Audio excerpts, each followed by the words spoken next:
My mom would sneak her underwear into the cooking pot every single night because she was a respected woman of the night. She believed she had to be clean before she could grind ink and lay out paper for the scholar she loved.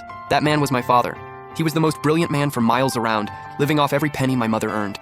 Whenever someone called him a freeloader, my mom would storm out and fight them herself. It doesn't matter if my body rots in the mud.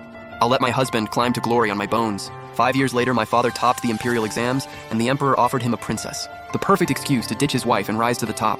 But my father knelt in the imperial court and refused, said he'd rather die. My wife may be a courtesan, but she's cleaner than anyone in this world.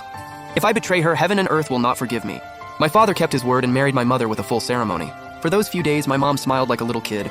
She thought the hard times were finally over. She forgot about the humiliated princess, a viper just waiting to strike. That blessing was going to cost them everything. On my 5th birthday, my dad had bought gifts and was carrying me home to celebrate with my mom. Then the news came, and the kind that breaks a man. My mother, half-dressed, had been thrown into the same alley where she used to work. My father sprinted into that alley like a madman. The woman everyone once respected was lying in dirty water like a broken doll, surrounded by gawking, disgusting stares. "Back off, nobody look at her!" He screamed and tore off his scholar's robe, wrapping it around my mother with shaking hands. He buried his face in her neck and let out a cry like a caged animal. In that moment, every last bit of his dignity shattered. My father always said my mother was pure, but the crown destroyed her in the filthiest way possible. 6 months later, the princess saw how calm my father was and thought she'd won. But she had no idea. The night my mother died, the gentle scholar died with her. What was left was a demon out for revenge. Then the princess turned up pregnant, and it shook the entire court.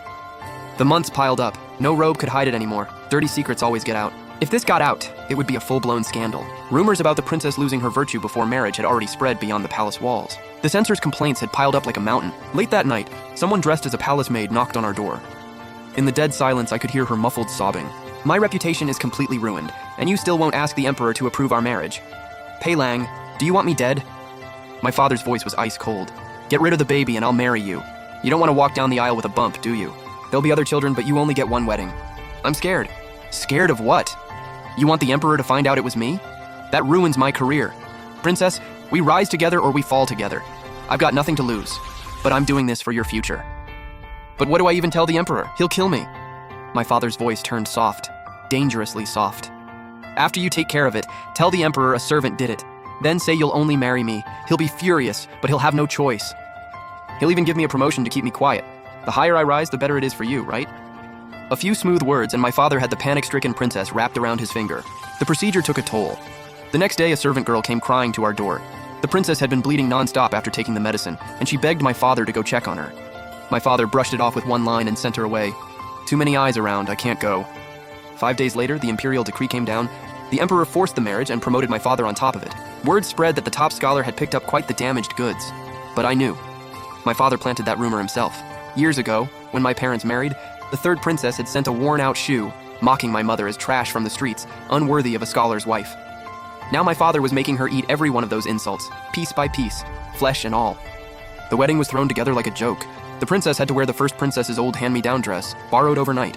She had her eyes on my mother's wedding gown, the one my father spent a whole year saving up for while studying and copying texts by hand. Every single pearl on that dress, my father had dived for himself alongside the pearl divers. When the princess asked for that gown, my father gave her a half smile. Is the princess comparing herself to a courtesan? The 3rd princess laughed it off and shoved him playfully. "I'm royalty! Don't you dare compare me to that kind of trash!" My father's eyes went cold as stone. "No, you really can't compare." 6 months earlier, when the princess first met my mother, she'd sneered, "Someone as low as you? How dare you wear the same color as me?" She even ordered her servants to strip my mother's clothes off. If my father hadn't shown up in time, my mother would have died from the shame. At the wedding ceremony, my father placed my mother's memorial tablet right in the center of the altar. The 3rd princess was seething, about to snap. Then my father suddenly clutched his head and leaned weakly against the wall. "I keep dreaming of Yaonyang. I can't rest. Besides, you're the 2nd wife. Paying respects to the first is no big deal. Just do it for me, okay?" A flicker of conflict crossed the princess's eyes. If she were from a decent family, maybe? But a woman of the lowest class? Why should a royal princess bow to her? My father said nothing. He slowly lowered his gaze. Dark hair, red lips, the faint flush at the corners of those long, slender eyes. An almost unbearably beautiful face. The 3rd princess was completely spellbound. The hall went dead silent. I actually heard her swallow. His slender fingers rested at his waist, wrapped in a red silk cord. Those pale, jade-like fingertips made his skin look even more striking. He gave a bitter smile, his voice quietly hollow. I thought the princess genuinely cared for me, that we'd grow old together. Guess I was wrong. I'm just a toy to her. She doesn't care if I live or die. The Taoist priest said Yaonyang is full of resentment. That's why she clings to me and won't move on. As the words left his mouth, his fingers moved. He yanked the red cord loose. The slender waist it had been holding snapped free, and the wedding robe fell open. My father stripped off that blazing red, pressed his lips together, and hurled it to the ground. If you won't bow, this wedding is off. Sooner or later, I'm dead anyway. Might as well let Yao Niang take me to hell. Saves you the trouble of being my widow. The princess completely lost it. She scrambled over, grabbed the robe, and rushed to drape it back on him. You're ripping my heart out. How can you say I don't care? Fine, I'll bow, okay?